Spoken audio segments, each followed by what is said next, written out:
Hello, Tangerine. Tangerine. Okay, so last time we were on Tangerine, I think I was trying to. I think at the podcast I tried to get as many games from 2021 right in at the end, Yeah, we and did a I lot. and I think Deathloop just missed it by like I finished it like a couple of days after, like a week after the Games of the Year Right. award. Yeah. Um, I think Deathloop would be on the list of the games I enjoyed the most in 2021, but I don't think it would be near the top.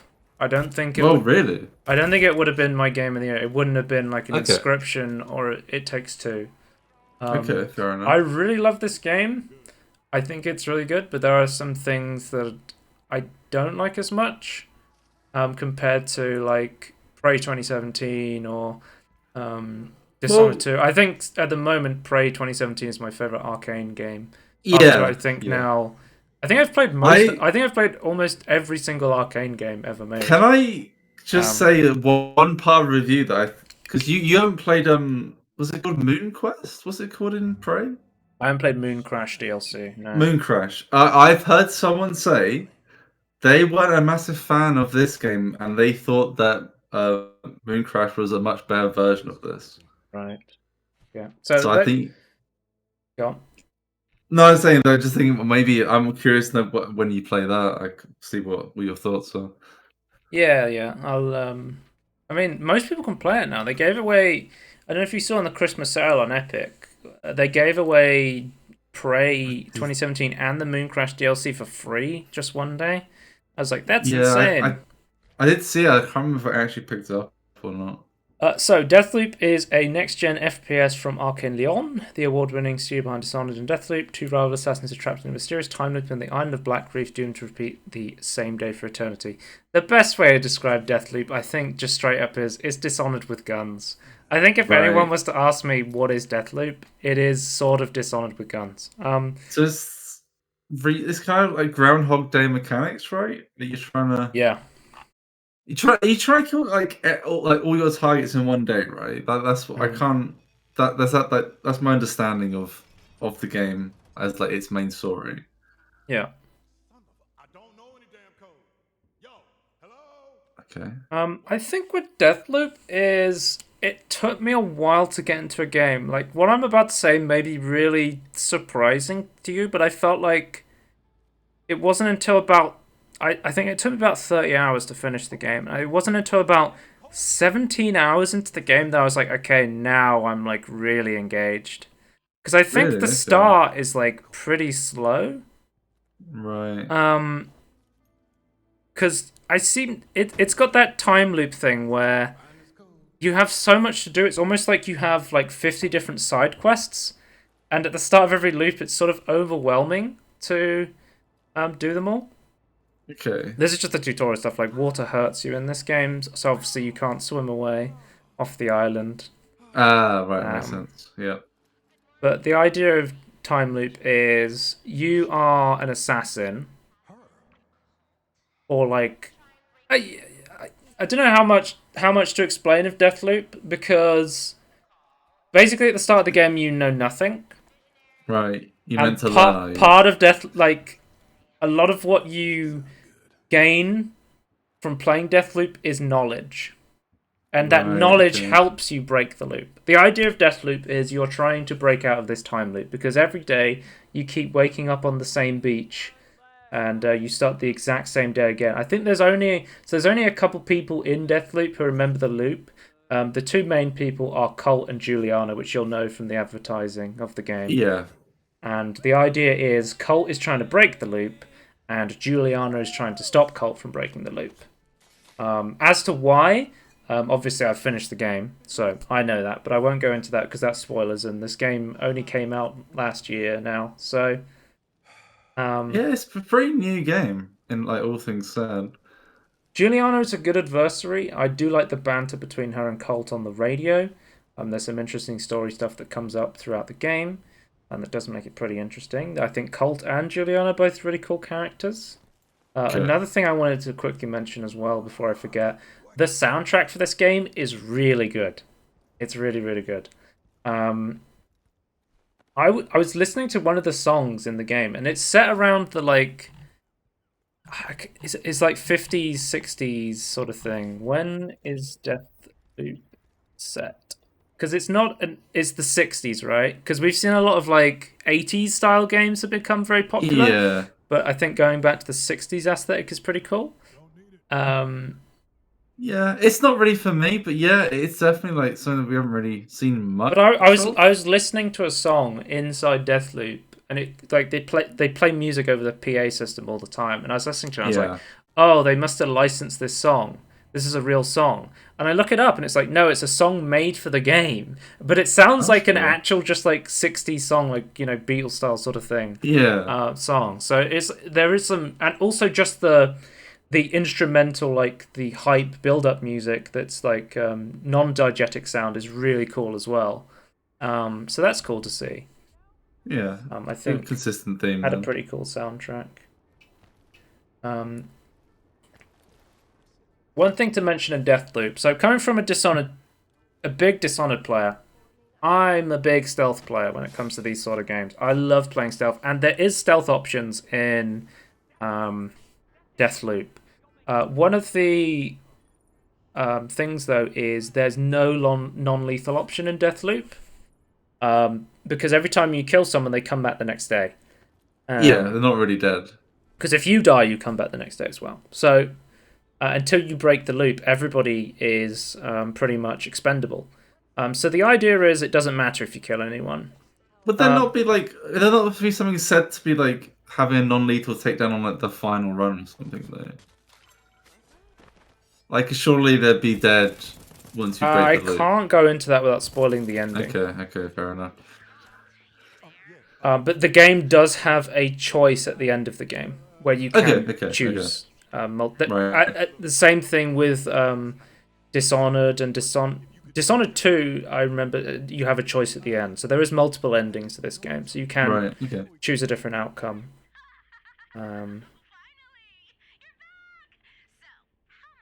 I think it's really interesting going into the time loop stuff.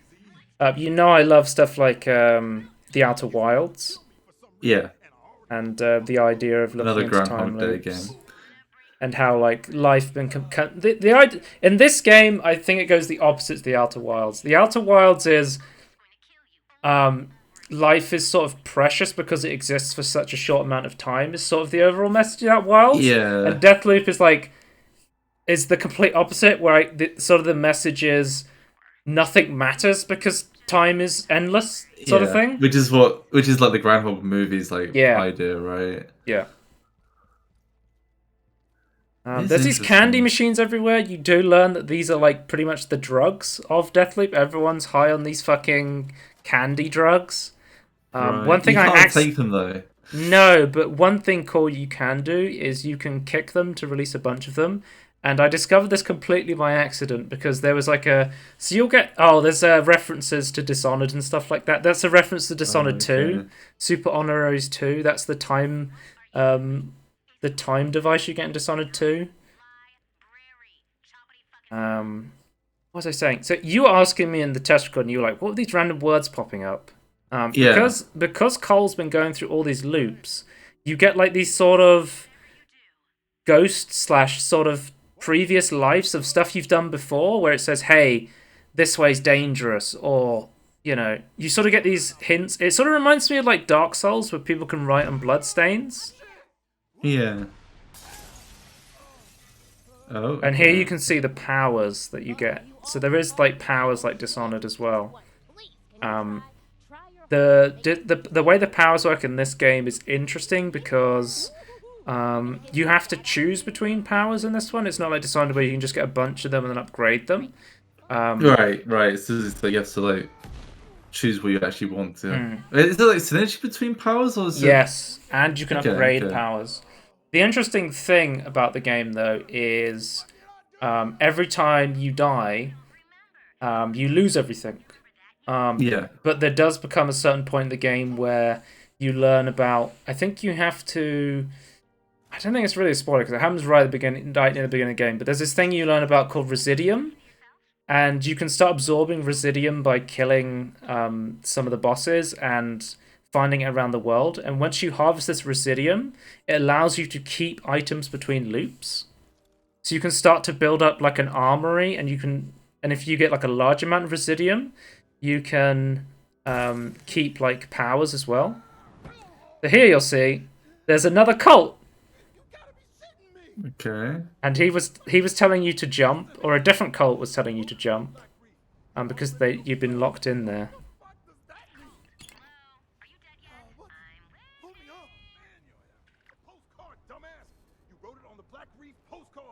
That's But you've been doing so many loops now, you've sort of forgotten who you are and what you're doing. So that's the right. first loop where Juliana kills you, and then you go to the second loop where he says, check the postcard. So then that sets you up for the second loop. And initially you always wake up on this beach, you have to walk over, and you have to, like, pick up the gun and stuff. But as you go further and further along, it sort of starts to skip the intro for you, sort of thing, so you don't have to, like, fully repeat it, which is nice. Yeah. But the main idea is... Oh, how much of this can say? You need to kill the visionaries. I think this is said in like the promotional and the trailers, right? Yeah, so yeah. you need to kill the visionaries, but you need to kill them all in one single loop. Yeah. So you have to like go around, understand the world to be able to do that in the first place. The problem that Deathloop creates, and you'll learn this by playing, is that you realize that you can only go to 4 locations, and there's 4 times of day, and you can skip between times of day by sleeping and going to the next time of day. But once you realize is, wait a minute, I only get 4 shots at killing people, and a lot of the time, these people are not together. They have basically a security measure in place that means that they're not allowed to be together at the same time to stop the loop from breaking. Yeah. So basically, through playing the game and like learning about the game, you'll figure out ways to get them to get together, and then eventually you'll get to that point, like I did in the Outer Wilds, where you go, okay, I have enough knowledge. This is the run. Like eventually, you'll figure out like how to get 2 people in the same place at the same time, and then you'll eventually be able to break the loop. And that's when like once you start to figure out the run, I think that's when it starts to get really interesting. When you start to figure out like how to get these visionaries together and kill them at the same time. And the whole time you're doing it, you're unlocking Residium and you're unlocking these slabs and these abilities that are really interesting. Because I think like the Blink slab, the Blink power helps you. I think the slab is interesting because it allows you to die an extra time, sort of thing. Oh right, okay. So if you have the slab power, it's called Reprise, so it lets you die at 2 times before you it's again similar to Dark Souls. When you die, you drop all the Residium you're carrying until you absorb your body again, like Souls in a Dark Souls game. Which is a pretty interesting mechanic. But there is some other really interesting mechanics in the game where there's nullifiers that nullify your powers, so they'll nullify the slab. But in order to enter this special club, you have to nullify your slab and your powers, because you want to go in there to learn more about this visionary you're going to kill. But then if you die, that means you have to restart the entire loop because you've nullified your slab that lets you respawn. Yeah, okay. But then you're like, well, isn't there a way I could get into there without having to use the fast pass that nullifies my slab? And that's when the game gets really interesting, because then you start to like figure out different ways to do different things, and you start like planning out your days in advance. I think like a lot of the early game is like it's a lot of information and it's quite confusing in the beginning because again you feel like you're having a lot of like side quests, and I felt like I was getting easily distracted. Like I wanted to do this at this time and I wanted to do this at this time, and it was quite overwhelming. But once you start to figure stuff out and you start to figure out alternative ways to do things, that's when like the player choice and the player expression really pops off, especially with like the trinkets where you can choose like different builds for your character. Like because I'm a big stealth guy, and I found like in the beginning I was always trying to stealth a level. But then it didn't make a lot of sense for me because I would spend so long like stealthing a level, but then I would go on to the next loop and none of the stealthing I did would matter. Yeah. So it got to a point where it's like, okay, well, fuck it. If I get discovered out stealth, just gonna have to like, I'm just gonna have to start going guns blazing. And I think it actually helped. I think Alex Battaglia talks about this on Digital Foundry. He's talking about like when he played like Dishonored and Dishonored 2, like he'd always play like the stealth gameplay. But Deathloop helps you get out of that sort of prison almost of like, I have to stealth this. If I get caught, I'm gonna reset it. Like if you get caught, either you die or you fight your way out, sort of thing. Like there's no like save scumming sort of thing where you just like, I'm just gonna spam save until I get like a perfect run. It's gonna take me forever, sort of thing. Yeah, I guess that makes. It's so like you still need like stealth to survive, I guess, but you don't need to like do it for the perfect. But then run. eventually you are like, because I found stealth hard at first. I was thinking like one of the main stealth weapons in the early game is a nail gun that you have to like charge up, and it's not like got great range. So you want to like nail gun shoot people in the head, but then eventually you can find like epic pistols. There's quality to weapons; you can get better ones. You'll find like an epic pistol, and then basically you just want to find an epic pistol with the one of the attributes is basically it makes less noise when you shoot people, so it's basically like a silence version. And once I got that, I found the stealth a lot easier. Sort of thing. What was I gonna say? I think it's been a while since I played this now. It's about a month. Yeah, because did you play this like just after Christmas, right? Literally after we recorded the game 2021, I played the entire thing. So, right after. Yeah, like right after. Interesting. I couldn't talk about it. Yeah. The best ability in the game is the kick ability. I'm probably gonna stealth kill this guy, but I definitely should kick him off this cliff. It is the same as killing them. I don't know if you've seen Donkey's video on this game, but his entire video is just him just walking around kicking people. Oh yeah, I have seen that actually. That's something that I think is a valid complaint. But the AI in this game is really fucking dumb. You can kill someone in front of them, walk away, and they're like, "Oh well, I don't know what's going on here. I'm just gonna go back to walking around like nothing happened." Like, yeah. But that's what I was saying. Eventually, I found a build I really liked that I used. So what I would do is I take the blink power because I feel like if you're playing like a Dishonored sort of game, you want to play like the. I love blink. I couldn't play without blink. Would it just give you blink? No, because it's a choice you have to make because you only get 2 powers. I guess, but I feel like if it's a choice that you always have to make, then I feel like no, you don't always have to take it. It's not required, but I just really like blink. But the thing is, like, I just feel like if it's fun, if it's so fun, like I just feel like it almost should be. Because every time you kill a visionary, you get their slab. But in order to permanently unlock the slab to use again, you need to pick up their slab and leave with it with enough residium to infuse it to keep it for future runs.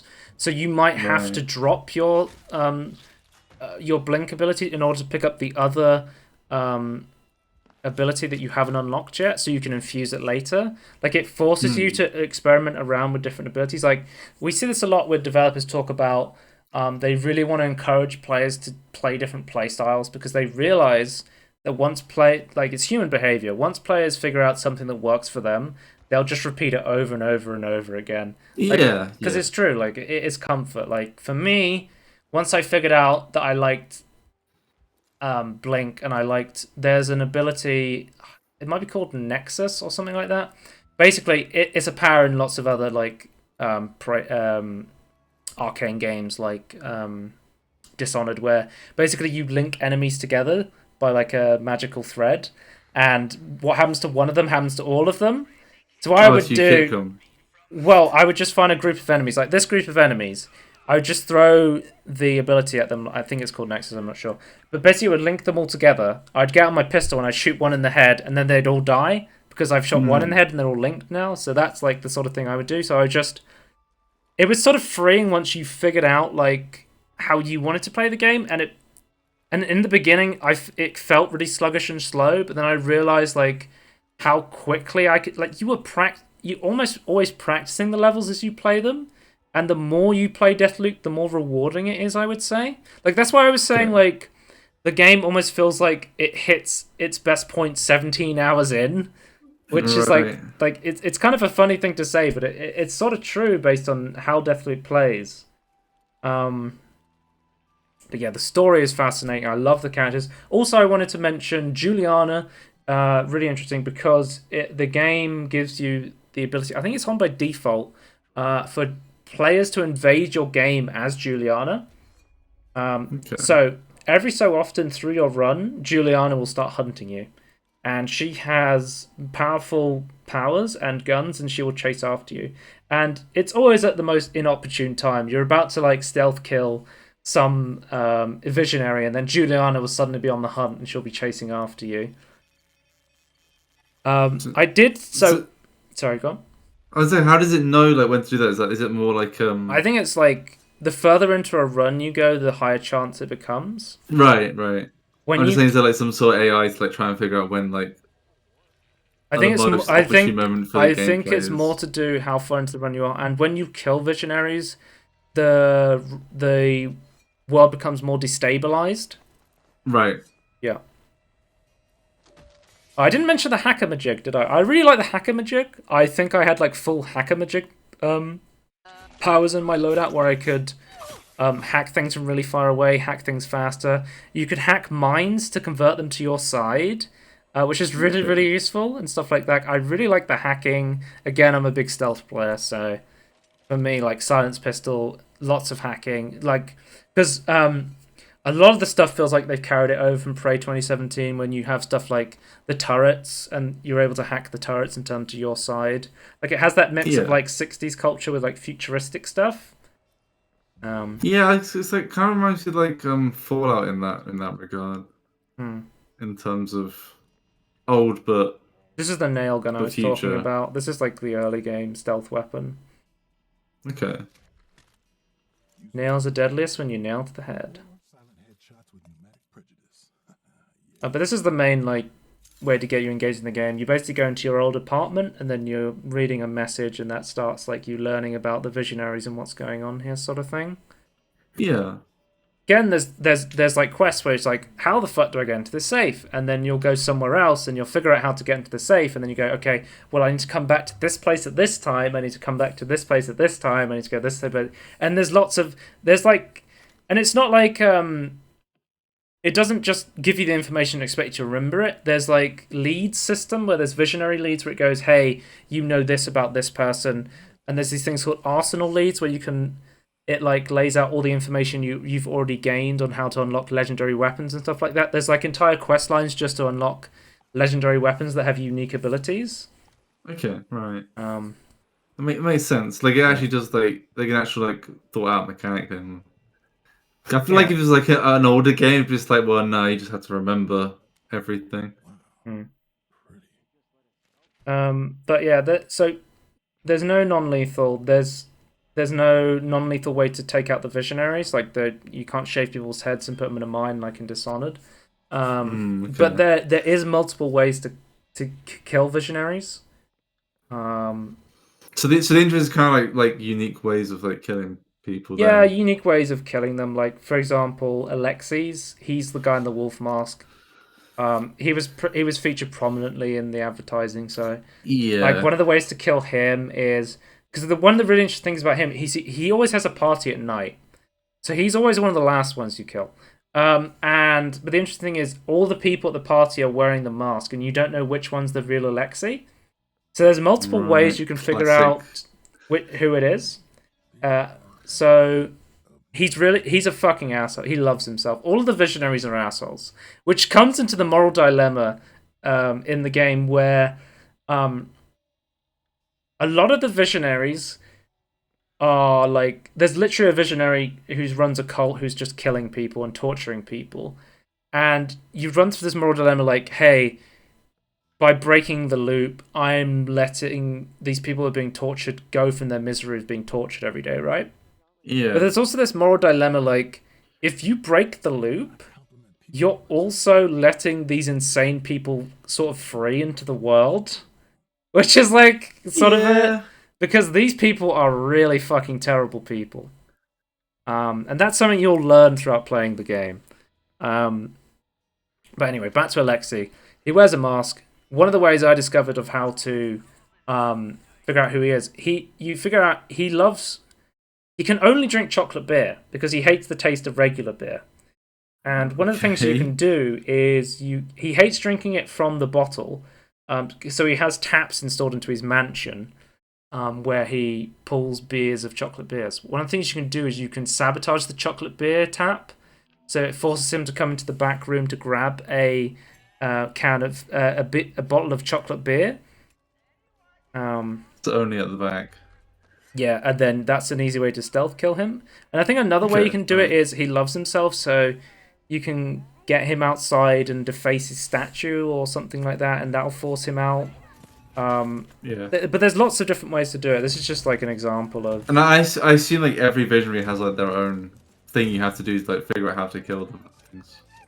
Yeah, I think he's a businessman. There's a visionary called Charlie who is basically he's a game developer, and his whole shtick is he's basically playing a game of IRL Among Us. Okay. Like literally, it's like I guess Among Us was popular around the time because there's this whole thing where he's called this imposter from space, and Right. everyone's dressed up like spacemen, and every time you kill someone, there's a robot that it's like, hey, the imposter has killed one person. Stuff like that. But this game's Right. really cool. I really love this game. I think it's good, but it's definitely a game of flaws. Okay. I think it takes a long time to get into. The AI is really dumb. Can I say one of the problems I have with this game is like I still don't like feel the saying or the theme.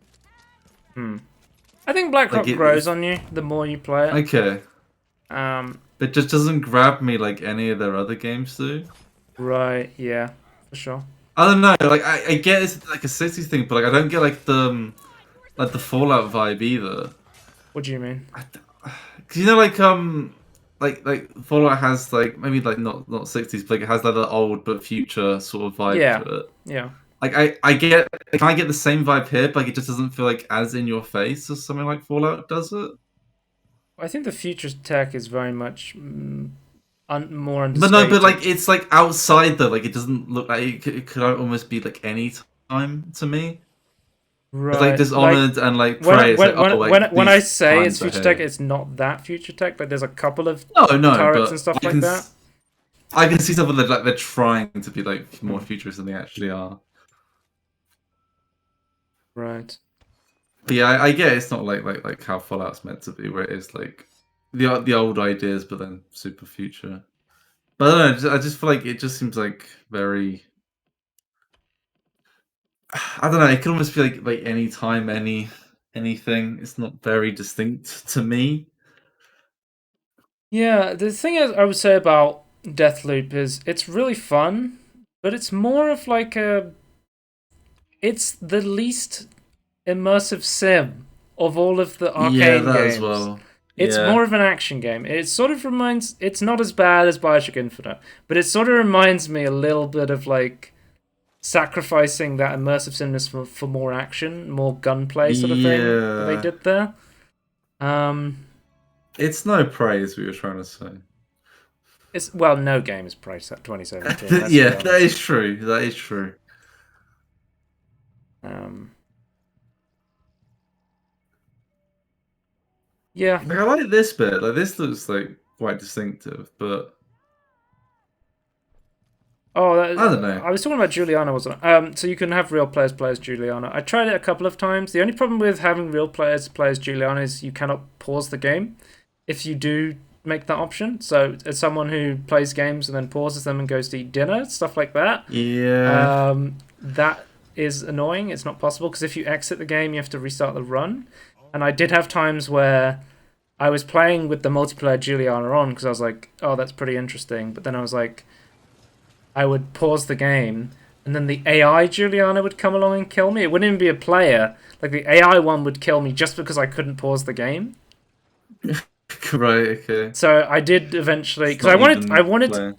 because I put it to friends only after a while I think, but friends only doesn't let you pause either. So I eventually just turned it off because I valued the ability to pause the game more than the ability to have random players take over Juliana and kick your ass. I Yeah. mean, I did like I did like walk out of a room and there was a player who'd already set up like 5 different traps for me and just immediately like kicked my ass, and I was like, oh shit, like it is really hard when there's a player taking over Juliana. Like there's a people because there's rewards for invading other people's games and like protecting the loop and stuff like that, and that's cool replayability. Um, and I feel like outside of Juliana, playing as Juliana to protect the loop in other people's games, I don't think there is a lot of replayability to Deathloop. I mean, it is a long game, and it is a really cool game. I would still highly recommend anyone to play Deathloop, even if it's not. I don't think it's as good as like Prey or Dishonored. I think it's good in different ways. It's a different Right. game, I think. Yeah. So I would recommend trying Deathloop at least because I played for 30 hours. I had a lot of fun with it. It was just different in a lot of ways to the other Arkham games I'd played. Still better than Death of the Outsider, that's for sure. Right. Okay. I think Dishonored Death of the Outsider may be the weakest Arcane game. Just trying to think. Oh, there's an entire side quest about learning how many times to ring doorbells around the map. But let's move on because I've been rambling a lot.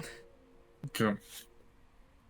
I feel like I sometimes with a game like that, there's a lot I want to talk about. Yeah. But it's really hard to be concise and get all my points into one cohesive thing. And there's a lot of stuff I didn't talk about, but just time constraints, stuff like that. But it's a cool game. Anyway, I guess that's why we do a little tangerining. Next Yeah. up, we have Creature in the Well. So this was a game that I saw that was free and Epic one week, and I was like, that looks fun. I'm going to try that. And the premise of this game, Creature in the Well, is the description says, unlock the power of an ancient facility and face the ominous, all-seeking creature in this unique pinball-inspired hack and slash. Which it sounds like a crazy combination right from the get-go. I would say it's more like Breakout than pinball, because of the mechanics of the Okay. game. Like Breakout. You know Breakout? I think I know Breaker. It's the one where you shoot like a pong ball upwards to break lines Yeah. down. Yeah. But basically the way I would describe it is it's like a Breakout Metroidvania sort of game. And the way So the Yep. balls like come from the map, or do you generate balls them? Like, come from the map. Right. Okay. And there's 2 buttons there's a dash, but there's basically 2 mechanics is you hit the ball or you can charge up the ball. Okay. So hitting the ball makes it go flying across and deal damage, but then you can also grab a bunch of balls, charge them up, and then hit them for like a big attack and to aim them. And So basically, just try. So every little room is like kind of its own level then, because yes, of how yes. the balls spawn. Right. And you need to destroy all of these things because it gives you energy, and you need energy to open doors to get further into the well. Oh, right. And you That's also, what you're doing there. yeah, because some rooms will respawn and you can farm energy because you need energy to purchase upgrades for your character, which is pretty important. You need to upgrade your character or there'll be certain bosses that you just can't beat, which I learnt the hard way. That's one of the bad things about Creature of the Well. It's a really interesting game, and I think I've always talked about this in the past, the idea of you should stop playing a game when you're finished with a game. And I think Yeah. Creature in a Well is a game I was finished with, but I beat it out of spite that I wanted to complete the game. It's not a particularly long game. It is an interesting game, but it has a lot of flaws. Right. Is it the pinball mechanics? For the longest time, I tried playing on controller and I tried playing with mouse and keyboard. I think I tried mouse and keyboard for a while because of the more precise aiming. But I would say the game sort of you have to play on a controller. Okay. When it came down to it, I think it was sort of unbeatable without a controller. I think some of the main mechanics lie in the fact that a lot of the random puzzles are fun. I like this sort of stuff, but some of the boss fights you have to do, they'll feature mechanics where you need to hit like targets across a gap, right? And between you and Hmm. those targets, you can accidentally hit an explosive. And hitting that Oh, explosive okay. will explode over half the screen. And you would be like, okay, you have a dash, you can get away from this. But the dash is too short and is too slow that it's almost pointless to dash a lot of the time. Like, it's just like it. Okay, so to put an idea of perspective, Creature in the Well is very impressive because it's made by two people. It's a two-person Oh, dev really? team. Okay. Yeah. Right. But also, from playing Creature in the Well, you will realize it's made by two people. Because there is a lot Okay, of right. flaws in the game. A lot of the rooms are just copy pasted, sort of the same puzzle over and over again, sort of thing. Um, like the aesthetics cool, but a lot of the rooms are just exactly the same. Maybe some slight retooling. There's a couple of new mechanics as you get further. So it's like most rooms are just the Yeah, same type of puzzle, yeah. if not the same puzzle. Okay. That's Um, just right. So have we seen a dash yet in this? no, I haven't need to yet because I haven't faced up against Okay. any Oh, is that's enemies. the dash? That's the dash, Yeah, right? So it's only that far. Okay. it's But a then you have, it's a pure action game. Like there's no like yeah. puzzles. It's all about because some of the most annoying rooms in the game, I would say, are you need to hit a bunch of stuff. Like I was hitting down those things. They'll be on a timer, Yeah. and those are some of the most frustrating things in the game. This is the creature in the well. This is the thing you're Uh, investigating. right. Okay. But the Just general idea again. is you're going in here to restore power to certain capacities of the well in order to um, save basically there's a village outside the well, and it's basically been in a massive drought for a long time, and you're trying to restart the mountain in order to Okay. defeat this creature and restart the well to give water back to the town. That's basically the main driving force of this game. And the only You, real you a interaction, robot or yeah, you're a just robot. okay? I was confused. Okay. So there's different beaters and charges you can get. That some of them are pure cosmetic, like the frying pan and the twig are just cosmetic ones. They don't do anything. Um, but here's another complaint I have about the game.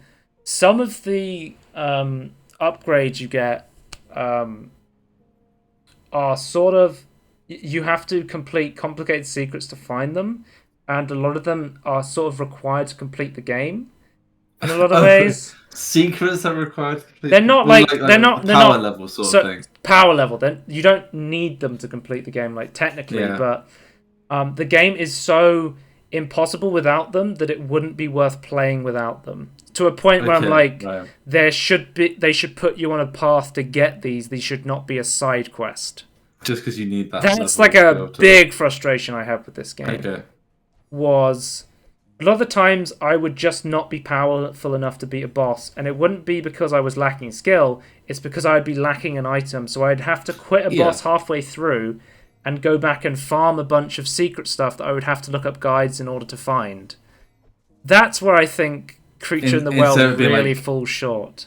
instead of like being like explore the map, go like, oh, this boss is too powerful. I need to like explore the map to help myself out. Like I'm perfectly fine going through the game, blah blah blah. I come to a boss, oh, it's too hard for me to beat, and then I'm starting to look up guides and stuff because I'm going insane. Like I can't beat this, and someone's like, "Yeah, you need to upgrade your power level, otherwise you literally can't do enough damage to beat this boss. Otherwise, like you're And there's no literally like feedback to tell you that. no, you're literally just soft locked against this Right. boss until you go and Right. find these secrets and upgrade your core level, which is not really Yeah. explained to you in the game.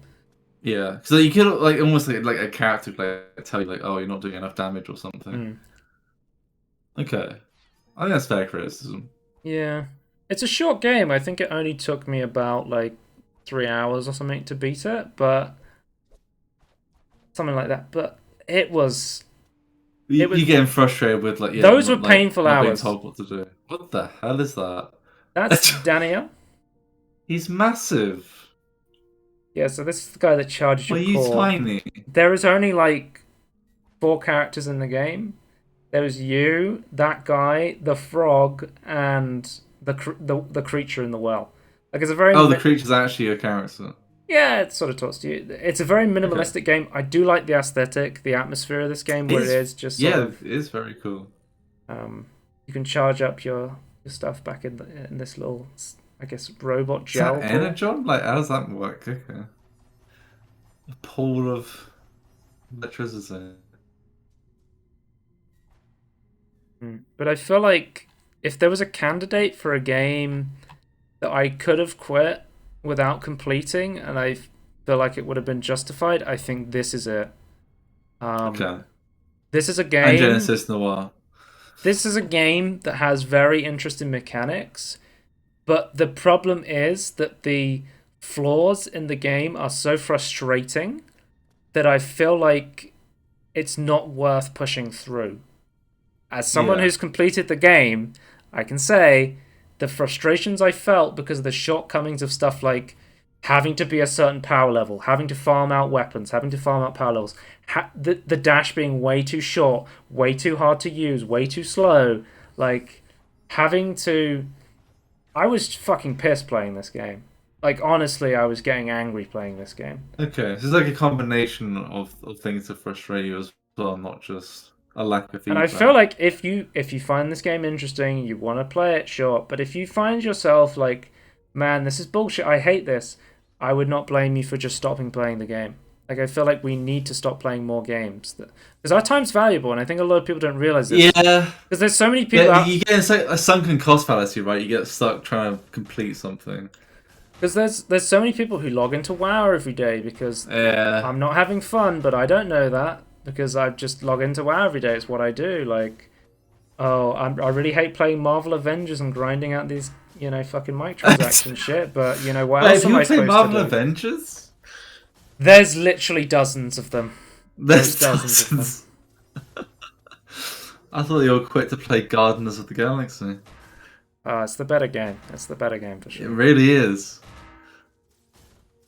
But again, it's not just the boss stuff. There is like time-based stuff where it's really frustrating. Like one of my favorite things that came out when the game came into 2021 was a little golf journey had accessibility options, and it had a lot of them, and a lot of them were like, hey, if you don't like a timer being on in the challenges, you can turn off the timer. Yeah, that is really cool. Like if you didn't like it, you could turn it off. Or if you had a disability that made that you couldn't complete it in that amount of time, you could turn it off. Like there was the option Yeah. to play the game. Like if this game had an option and said, hey, some of these timers are really fucking hard and we know it's frustrating, let's give you an option to turn the timers off. I would turn off the timers for most of the timer puzzles in this game. It would No make my comment. enjoyment of the game a lot better. I feel like I would have Yeah. enjoyed I don't, the game a lot more if I did. I don't get much out of it just trying to like get good enough to like beat it in a certain amount of time. So yeah, so my final thoughts: Creature of the Well, an interesting game, but also a deeply flawed game in a lot of ways. I think I could It's a sit. weird idea to combine like the mechanics. They The have. general core gameplay's fun. Yeah, It's a fun, cool that game surprises at me the as well. core, but the actual everything, like the atmosphere, the characters, the art style, everything's really really cool. The story's cool as well, but it's just frustrating because Hmm. it could have been a good game, but I feel like See, it's a mediocre game because of its pitfalls. yeah, I feel like in a way like it could be fixed by rebalancing. Like it doesn't have to be I just remade from the ground I up. just assume that the developers it's a two-man studio. They've probably gone on to work on something else now. Like it probably Yeah, wouldn't be yeah, worth it for for them sure. to Like change the game in that way. yeah, like, there's like a high level of polish already. Like I'm not saying like it's necessarily like what we want from it, but like, it looks like a lot of effort's gone into the how good it looks and Hmm. to package it up at the end. Because I was gonna say the other thing that I noticed is that the camera work is like quite smooth. Well, And I feel like that's not a trivial thing to do at all. is this a sequel? Is this a timed? Yeah, this is like a timed one. I'll just quickly show what I mean about the timed things. You have to hit that, and then you have this amount of time to kill this one. and then you have this amount of time. But it gets really Oh frustrating my because the timers get god. shorter, and it's really hard to control the balls. Yeah. And it's like, but as soon as you miss one timer, you have to restart the entire thing again. Skip to I it, guess and then there's technically also it's like a secret, but yeah. there's also like boss fights, and these early ones are fine, but some of the later ones, mate, I just yeah. Anyway, so conclusion, Tony, Deathloop, really cool game, a really different game from Arcane. Yeah. Definitely recommend playing Deathloop. Creature in the Well, an interesting game, a good indie game from a two-developer studio, but a deeply flawed game in a lot of frustrating ways. I think for my takeaway for both these games is that they're kind of interesting ideas, but neither of the games I don't think I want to play. I would still recommend playing Deathloop for sure. I don't know. I'm still not enthused about it. Like I don't. The concept doesn't enthuse me, and the theme doesn't enthuse me. So All right, that's I don't know. Tangerine. We'll see you next time. Goodbye. Bye.